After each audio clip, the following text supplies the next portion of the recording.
अस्सलाम वालेकुम नाज़रीन, ये जिस तरह की रोशनी आपको नज़र आ रही है, कभी इन दुकानों में भी ऐसी ही रोशनियाँ चमकती थी।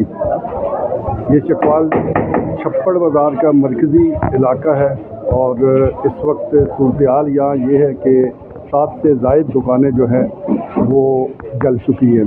बताया जाता है कि मामला शॉर्ट सर्किट का है, लेकिन चलें इस हवाले से तो मज़ीद तहकीकात होगी तो समझ लगेगी। लेकिन जिन लोगों का ये नुकसान हुआ है, ये आप अंधेरा देख रहे हैं, ये इन लोगों की ज़िंदगियों में भी ऐसे ही अंधेरा आ चुका है।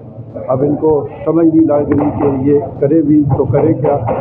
साफ ज़ाहिर है इस वक्त कारोबारी हालात वो वैसे भी ज़्यादा अच्छे नहीं हैं, और उसमें अगर इस किस्म का कोई हादसा किसी भी दुकानदार के साथ पेश आ जाए तो उसके लिए ये एक बहुत बड़ा धचका होता है। बदकिस्मती के साथ पाकिस्तान में टैक्स कलेक्शन को लेकर तो हमेशा मामलात चलाए जाते हैं, ज़ोर भी दिया जाता है, लेकिन जब ऐसा कोई हादसा पेश आ जाए कि ताजरों का हाथ थामने की बात आए तो हुकूमत क्या, मुखय्यर हज़रात क्या, सब भाग जाते हैं। तो यही सूरत-ए-हाल हमें यहाँ नज़र आ रही है। अब इन लोगों को पाँव पर खड़ा होने में जिस दिक्कत का सामना है और जितनी मुश्किलात इनकी ज़िंदगी में आ चुकी हैं, आप उसका तसव्वुर भी नहीं कर सकते।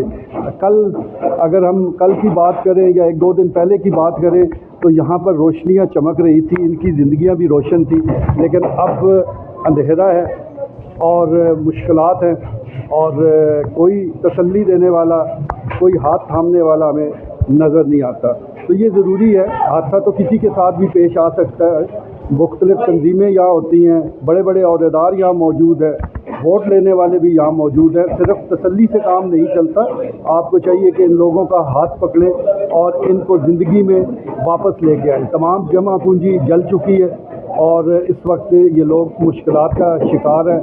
ये ताजर हज़रात हैं जिसके हलाल कमाने के लिए यहाँ मौजूद थे, ये अपनी हैसियत के मुताबिक टैक्स देने वाले लोग हैं, पाकिस्तान में ये कारोबार कर रहे हैं। तो जब इन पर मुश्किल वक्त है तो कोई अगर यहाँ मौजूद नहीं है तो मैं समझता हूँ कि ये बदकिस्मती की बात है कि इनको इनके हाल पर छोड़ दिया गया है। तो इनका हाथ ज़रूर थामना चाहिए और दुआ करें कि अल्लाह पाक सबको इस जैसे हादसे से महफूज रखे। साथ साथ मैं ये भी कहना चाहूँगा कि ये जो हादसा जिसको फिल वक्त को इत्तफाकी करार दिया जा रहा है, लेकिन इत्तफाक के पीछे कुछ ना कुछ वजूहात ज़रूर होती हैं, उन वजूहात का जायज़ा लिया जाए और जिस वजह से ये इतना बड़ा नुकसान हुआ है इसके अजाले के लिए कोशिश की जाए। आपका बहुत शुक्रिया। अपने मेज़बान जुल्फ़िकार मीर को छप्पड़ बाज़ार चकवाल से इजाज़त दीजिए। अल्लाह निगहबान।